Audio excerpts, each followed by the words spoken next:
마태복음 2장 1절로 8절의 말씀을 가지고 이번 성탄절에는 이라는 제목으로 하나님의 은혜를 함께 나누겠습니다. 사랑하는 신도림 중앙회 성도 여러분, 한 주간도 고생 많이 하셨습니다. 지난 한 주간은 특별히 매서운 한파로 인해서 우리의 육신적으로도 참 추워서 고생을 많이 했을 거라고 생각이 드는데요. 또 코로나도 우리가 사흘 만에 계속해서 1000명이 넘게 되면서 우리의 몸과 마음이 지칠 대로 지쳐 있으리라 그렇게 생각되어집니다. 아니, 앞으로 생각해 보면 더 많은 시간들을 우리가 어떻게 보내야 될까 염려가 되고 걱정이 되겠지만, 여러분, 이 시간 예배 시간에 모든 것들을 그 염려와 근심과 걱정을 다 내려놓으시고 십자가 앞에 내려놓으시고 온전히 주님을 바라봄을 통해서 여러분, 주님이 주시는 그 은혜와 평안을 마음껏 경험하는 귀한 시간이 되기를 주님의 이름으로 축복합니다.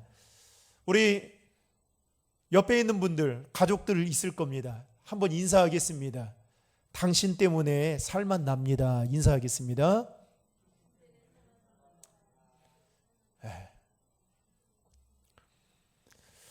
어렵게 전도가 되어서 교회에 나온 한 남자 성도님이 있었습니다.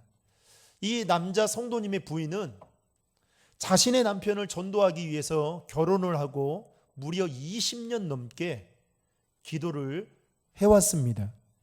그런데 부인의 기도와는 달리 남편은 교회에 나간다고 매번 말은 하지만 문제는 토요일만 되면 술을 먹은 탓에 자신이 말한 그 약속을 매번 어기게 되었는데 그 세월이 무려 20년이나 지나게 된 것입니다.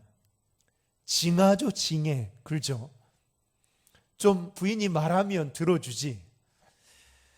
그런데 어느 날 부인이 다니던 교회 담임 목사님께서 무슨 일이 있어서 그 부인이 살고 있는 그 집을 지나가게 되었습니다.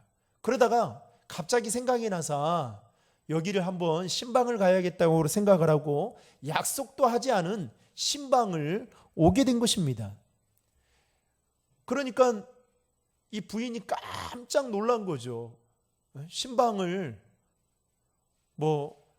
온다고 해도 얼마나 떨립니까? 그런데 목사님이 약속도 하지 않고 미리 말하지도 않고 예고도 없이 신방을 딱 오니까 너무 놀란 거죠. 그런데 이제 너무 놀란 나머지 목사님과 함께 이제 이런저런 이야기를 하고 있는데 갑자기 누가 문을 쿵쿵 두드리면서 큰 발자국 소리를 내며 자신의 집에 들어오게 된 것입니다.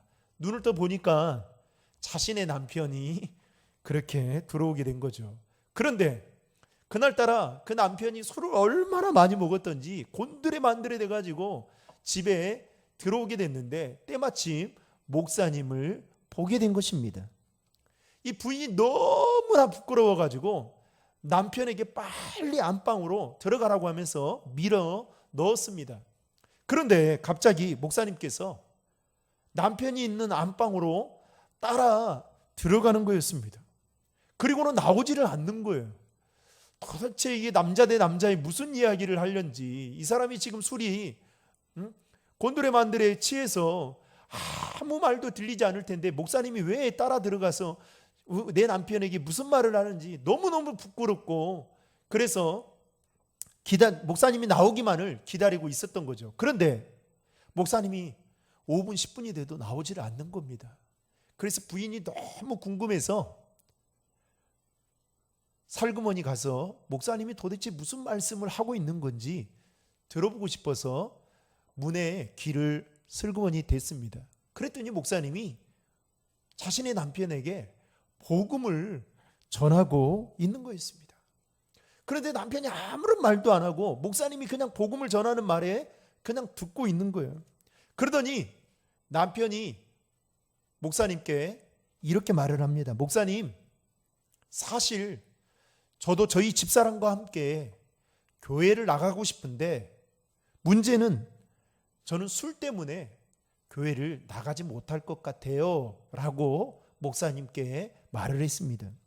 그때 목사님이 그 남자에게 이렇게 이야기했습니다. 선생님, 술 드셔도 괜찮습니다.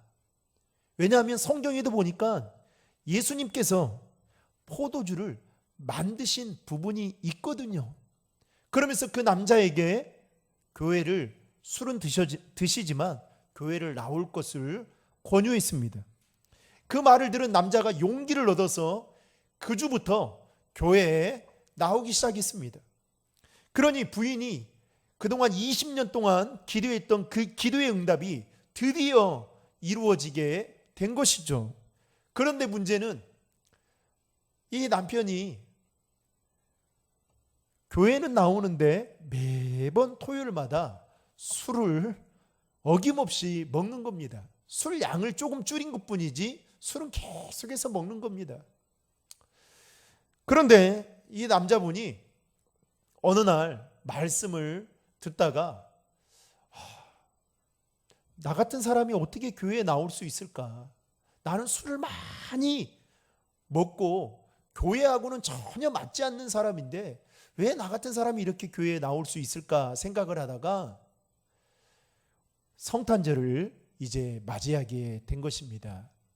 그런데 목사님께서 그날따라 이 성탄절 설교와 관련된 그 메시지 중에 우리에게 최고의 선물은 예수 그리스도입니다 라고 그 복음의 메시지를 전했습니다. 이 말을 듣고 이 남자분이 너무 감사해서 자신을 교회에 나오도록 인도해 준 목사님께 내가 성탄의 선물을 준비해서 드려야겠다라는 생각을 갖게 되었습니다. 그래서 무슨 선물을 목사님께 드리면 좋을까 고민을 하다가 이분이 이 선물을 하기로 결정을 했습니다. 정종 2병을 사기로 준비를 하고 이제 예쁘게 포장을 한 뒤에 그것도 부족해서 그 정종 선물 포장한 뒤에 거기에다가 축성탄이라고 써서 이 성탄절 날 목사님 사택에 가서 목사님께 선물을 드렸습니다. 아마도 이 남자 성도님은 자신이 좋아하는 술을 목사님도 좋아할 것이다 이렇게 생각을 하고 성탄 선물로 정종 2병을 준비했던 것이죠. 그리고 목사님은 그 선물을 받아들였습니다. 그리고 남자 성도님이 이제 가게 되고 그리고 그 선물이 무엇인지 너무나도 궁금해서 그 선물을 열어본 순간 정종 2병이 그 안에 있었던 겁니다. 목사님 깜짝 놀랐습니다. 그런데 마음 한편으로 생각해 봤어요.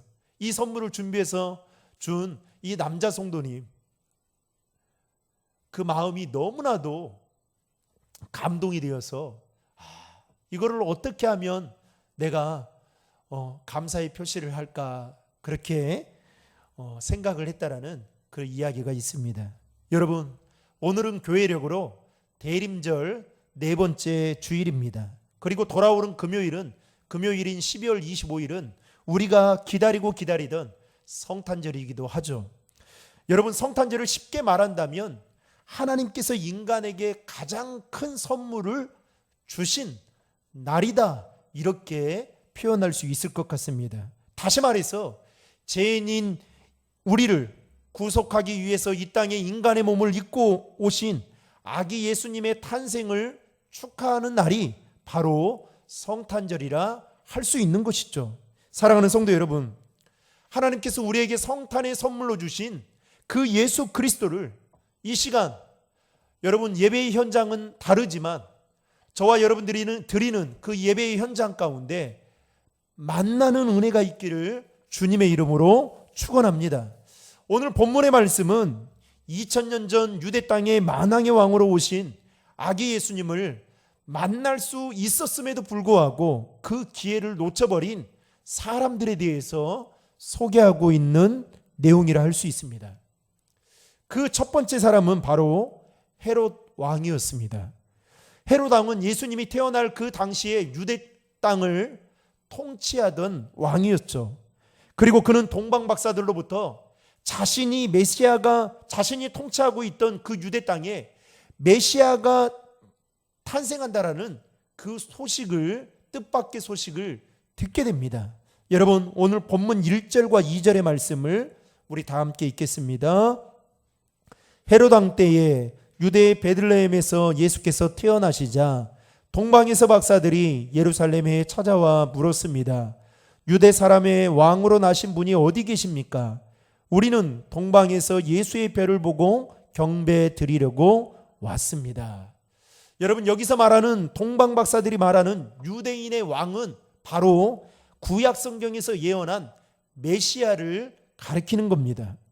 동방 박사들은 메시아의 탄생을 알리는 별을 보고 유대 땅까지 와서 그것도 최고의 책임자라고 할 수 있는 헤롯 왕에게 뭐라고 말씀하냐면 구약 성경에서 예언한 메시아가 태어났다라고 하는데 그분이 어디 계십니까? 라고 물었습니다. 그런데 여러분 동방 박사들이 지금 별을 보고 여기까지 찾아온 것은 성경에서 뭐라고 말하고 있습니까? 그 목적은 바로 별을 보고 신기해서가 아니라 경배하기 위해서다라고 말을 하고 있는 것이죠. 그 말을 들은 헤롯 왕의 입장에서 볼 때에 매우 심기가 불편했던 것이죠. 그래서 그는 종교 지도자들이라고 말할 수 있는 대제사장들과 서기관들을 불러 모읍니다. 그리고 그들에게 묻죠. 구약에서 약속한 메시아가 어디서 태어날 것인지 예언되어 있는지를 묻게 됩니다. 그리고 오늘 본문에 보면 본문 5절에 보시면 종교 지도자들은 뭐라고 말합니까? 그곳이 바로 유대 땅 베들레헴입니다 라고 헤롯 왕에게 말을 건넵니다. 그런 다음에 헤롯 왕은 베들레헴으로 향하여 떠나는 동방 박사들을 부른 후에 뭐라고 이야기를 하냐면 당신들이 베들레헴에 가서 만왕의 왕으로 태어나신 그분을 만나거든 내게도 알려주십시오. 나도 가서 그분께 경배를 드리려고 합니다 라고 말을 합니다. 그런데 이 말은 진짜 헤롯 왕이 진심이 담겨 있는 말이 아니었던 것이죠. 헤롯 왕은 동방 박사와 종교 지도자들의 말을 통해서 베들레헴에서 태어나신 아기 예수가 만왕의 왕으로 경배를 받으실 분이다라는 이 사실을 듣고 그는 잘 알고 있었던 것입니다. 그러나 헤롯 왕의 마음속에는 만왕의 왕으로 오신 그 아기 예수님께 경배하려고 하는 마음이 1도도 없었다는 것이죠. 왜 그랬을까요? 헤롯 왕 마음 안에는 자신의 자리에 대한 두려움이 있었기 때문이었습니다. 쉽게 말하면 지금 유대의 왕은 누굽니까? 자신이다라는 거죠. 그런데 나 말고 누가 와서 감히 유대 땅에 왕이 된다라는 것을 지금 동방 박사들과 종교 지도자들을 통해서 들을 때에 어떤 생각이 들었냐면 내 자리가 빼앗길지도 모른다라는 그 이기의식을 느낀 나머지 그 경쟁의식과 함께 욕심 때문에 헤롯 왕은 두려워 떨고 있었던 것입니다. 그래서 헤롯 왕은 어떻게 합니까? 아기 예수를 죽이려고 하죠. 그래서 헤롯 왕은 베들레헴과 그 지경 안에 있는 모든 산의 아이들을 어떻게 해요? 무참히 죽이고 마는 끔찍한 일을 저지르고 말았던 것입니다. 사랑하는 성도 여러분, 예수님을 내 인생의 주인으로 모시지 못하면 우리가 신앙생활을 해도 여전히 누구와 경쟁을 하며 살아가느냐? 주님과 경쟁을 하며 살아가게 된다라는 것입니다. 여러분, 경쟁을 한다는 것은 무엇을 말합니까? 헤롯 왕처럼 자기 자리를 빼앗기지 않고자 하는 마음이 있다라는 것이죠. 그렇기 때문에 어떻게 해요? 양보할 수도 없다라는 거죠. 여러분의 인생의 주인이 누구십니까? 여러분의 인생의 주인이 혹시 여러분이지 않으십니까? 그 자리를 빼앗기고 싶지 않아서 혹시 예수님과 여러분 치열한 각축전을 벌이고 있지는 않으십니까? 여러분, 만약에 예수님께서 우리를 향한 경쟁심이 많았다면 절대로 높은 영광의 보좌를 버리고 낮고 천한 이 자리에 오시지 않았을 것입니다. 사랑하는 성도 여러분, 혹시 여러분이 하나님을 만나는 데 있어서 무엇이 걸림돌이 되고 있으십니까? 혹시 헤롯 왕이 가졌던 그 마음, 즉 내 자리를 빼앗길지도 모른다라는 그 욕심과 경쟁 때문에 하나님을 만나는 데에 여러분 걸림돌이 된다면 그것들을 과감하게 포기하고 내려놓을 수 있는 저와 여러분들이 될 수 있기를 주님의 이름으로 축원합니다. 오늘 본문을 통해서 예수님을 만나지 못했던 두 번째 사람은 바로 종교 지도자들이었습니다. 이들은 바로 대제사장들과 서기관들이었죠. 동방박사들이 헤롯왕을 찾아와서 묻죠. 유대인의 왕으로 나신 이가 어디에 계십니까? 물을 때에 대제사장과 서기관들은 정확하게 알고 있었습니다. 그래서 그들이 뭐라고 말합니까? 헤롯왕의 질문에 구약 성경에 미가서 5장 2절의 말씀을 근거로 해서 유대 땅 베들레헴의 메시아가 탄생할 것을 예언하고 있습니다. 그러면서 그렇게 말을 해주죠. 이것만 봐도 여러분 종교 지도자들은 성경에 대해서 해박한 지식을 가지고 있었던 것을 알 수 있습니다. 그런데 문제는 종교 지도자들은 해박한 지식을 가지고 있음에도 불구하고 정작 아기 예수님이 탄생하신 그 베들레헴 현장으로 가지 않았다는 것입니다. 이런 걸 보면 그들이 가진 지식은 그냥 아는 지식, 그냥 지식 자체로만 끝이 났다라는 것이죠. 여러분, 오늘날 종교 지도자들과 같은 사람들이 참 많이 있습니다. 성경과 교리 그리고 기독교 역사에 대해서는 해박한 지식을 가지고 있는 사람들이 있어요. 우리가 늘 성탄절이 되면 늘 우리가 듣는 그 메시지가 있죠. 예수님께서 우리의 죄를 위해서 이 땅에 오셨고 그리고 십자가에 달려 돌아가심으로 말미암아 그 죄로 인해 죽을 수밖에 없는 우리를 대신해서 죄값을 대신 치르시고 우리를 구원하셔서 영원한 생명을 얻게 하셨다라는 이 메시지, 우리는 너무나도 많이 듣고 또 알고 있습니다. 게다가 성탄절은 바로 그런 예수님께서 이 땅에 인간의 몸을 입고 동정녀 마리아에게서 탄생하셨다라는 이 사실을, 그래서 우리는 그분을 기다려야 된다라는 이 메시지를 너무나도 잘 알고 있다라는 것이죠. 그런데 딱 여기까지입니다. 성경적인 내용은 너무나도 잘 알고 있지만 그것이 자신의 삶으로 녹아내리지 않는다는 게 문제인 것이죠. 그러니 여러분, 그 알미 그 사람을 변화시킬 수 없는 것이죠. 그래서 여러분, 더 많이 배우고 더 많은 지식을 가지고 있는 사람이, 문제는 뭐예요? 왜 존경을 못 받습니까? 삶 속에서 알고 배운 만큼 살아가지 못하기 때문에, 말과 행동이 다르기 때문에 그렇게 존경을 받지 못하는 그런 모습들을 볼 수 있습니다. 여러분, 저는 이 시간 여러분들이 예수 그리스도의 아는 그 지식이 여러분들의 삶의 행동으로 나타나는 은혜가 있기를 주님의 이름으로 축복합니다. 여러분들이 아는 그 지식이 여러분들의 행동을 변화시키고 여러분들이 아는 그 지식이 여러분들의 삶의 가치관을 변화시키는 그 은혜가 있기를, 그 능력이 있기를 주님의 이름으로 축원합니다. 여러분, 전도를 하다 보면 교회는 다니지 않는데 성경에 대해서 놀랄 만큼 잘 아는 사람들을 우리는 종종 만나게 됩니다. 그런데 문제는 이들이 성경에 대해서는 너무 잘 알고 있음에도 불구하고, 교회가 어떠한지 너무 잘 알고 있음에도 불구하고 정작 본인은 예수를 믿지도 않고 교회도 나가지 않는다는 것이죠. 이러한 사람들은 마치 종교 지도자들과 같습니다. 사랑하는 성도 여러분, 혹시 우리의 믿음이 종교 지도자들과 같지는 않는지 돌아볼 필요가 있다라는 겁니다. 다시 말해서 하나님을 아는 정도로만 그치는 신앙인이 아니라 그 알미, 하나님을 알미, 여러분 행동으로 녹아져 내리는 신앙인이 되어야 한다라는 것입니다. 바라건대 저와 여러분이 종교 지도자들과 같이 머리로만 신앙생활하는 자가 아닌 뜨거운 가슴으로 행동하는 신앙생활을 할 수 있는 하나님의 사람들이 되기를 주님의 이름으로 축원합니다. 그래서 여러분, 우리가 주일이면 예배를 드려야 된다, 모르는 사람이 어디 있습니까? 우리가 매일마다 하나님 앞에 기도해야 된다, 여러분 모르는 사람이 어디 있습니까?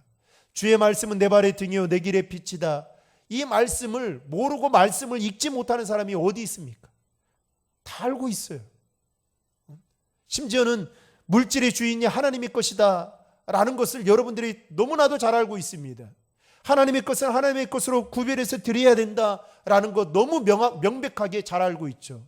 그런데 알고 있는 만큼 여러분 그렇게 행동으로 옮기며 신앙생활하고 있냐라는 겁니다.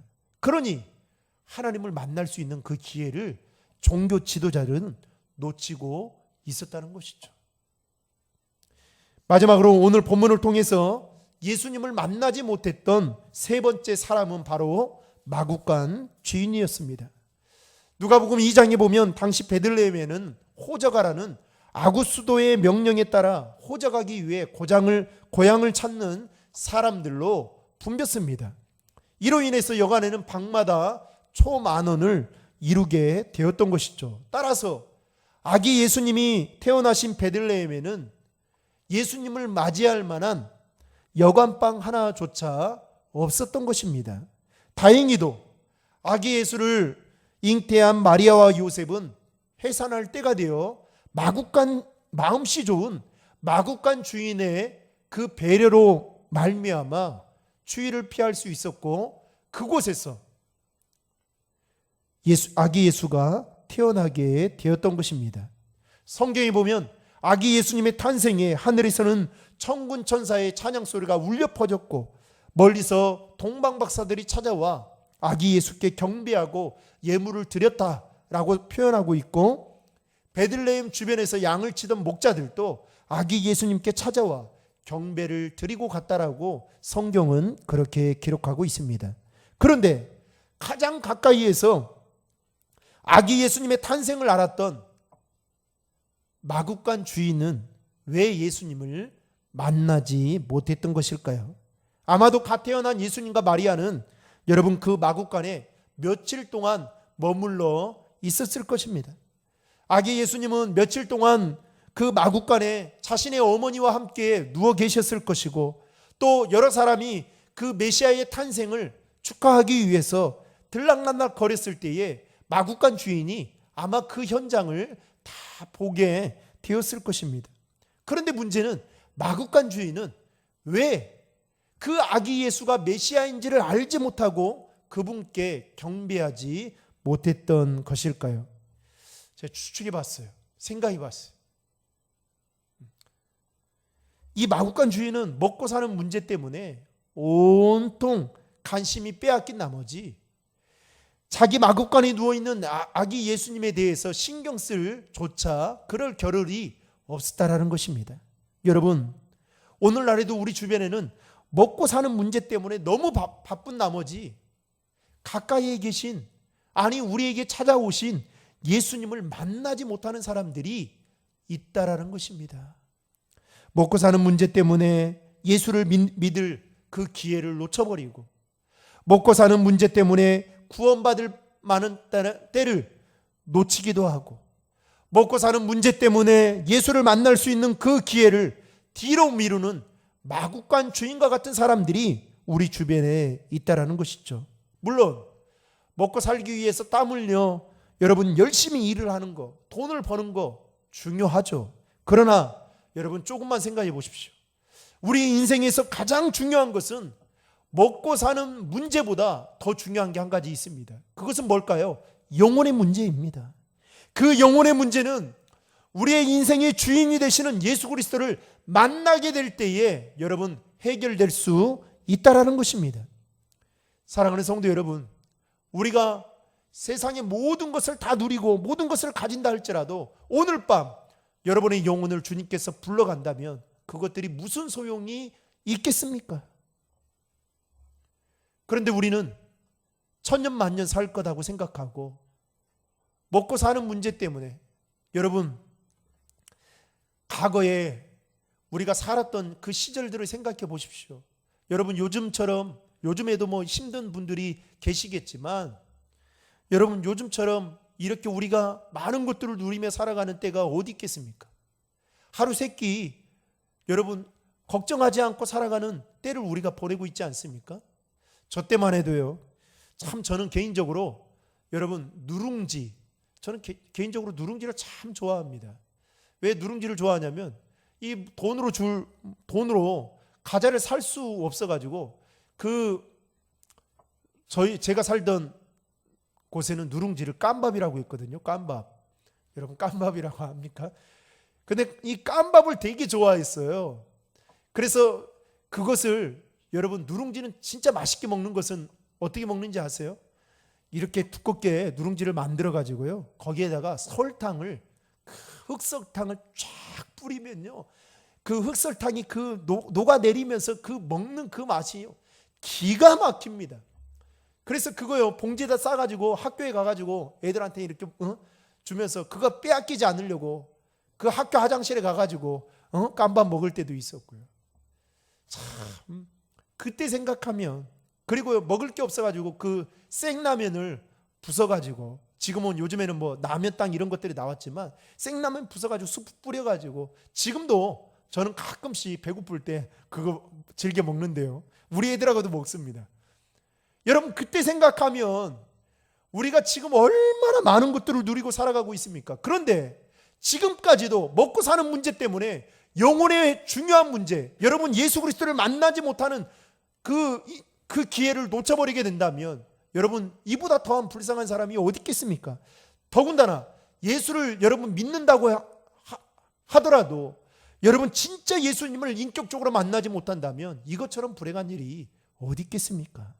사랑하는 성도 여러분, 우리는 지금 대림절 마지막 주간을 보내면서 마구간 주인처럼 혹시 먹고 사는 문제 때문에 마음이 빼앗긴 나머지 주님이 여러분들을 찾아오시고 주님이 여러분들과 함께 하시는데도 불구하고 주님을 만날 수 있는 그 기회를 놓치고 살고 있지는 않는지 돌아볼 필요가 있다라는 것입니다. 말씀을 맺고자 합니다. 우리는 오늘 본문을 통해서 성탄절의 주인공이 되신 그 아기 예수님을 가까이에서도 만날 수 있었음에도 불구하고 그 기회를 놓쳐버린 사람들에 대해서 살펴보았습니다.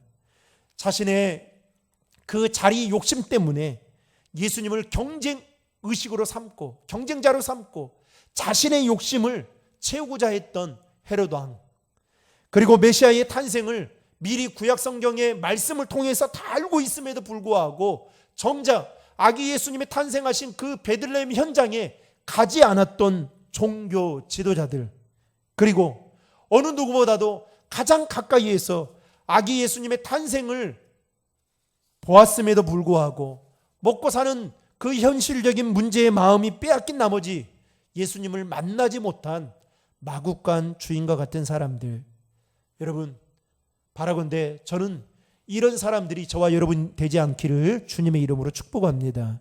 사랑하는 성도 여러분, 바라건대 이번 성탄절 예배는 우리가 코로나로 인해서 함께 모여 예배를 드릴 수 없다는 것이 정말 마음 아픈 일입니다. 안타까운 일이죠. 그러나 여러분 동방박사들처럼 아기 예수를 만나야겠다라는 그 절박한 마음과 그리고 자세를 가지고 여러분이 어떠한 곳에서 예배를 드리든지 간에 그 마음과 그 자세를 가지고 예배의 자리로 나아갈 때에 하나님께서 우리에게 주신 최고의 선물인 아기 예수님을 저와 여러분들이 만날 수 있다는 사실을 기억하시고 이번 성탄절만큼은 성탄의 주인공이 되신 그 아기 예수님을 만나는 귀한 은혜가 저와 여러분에게 있기를 주님의 이름으로 축원합니다.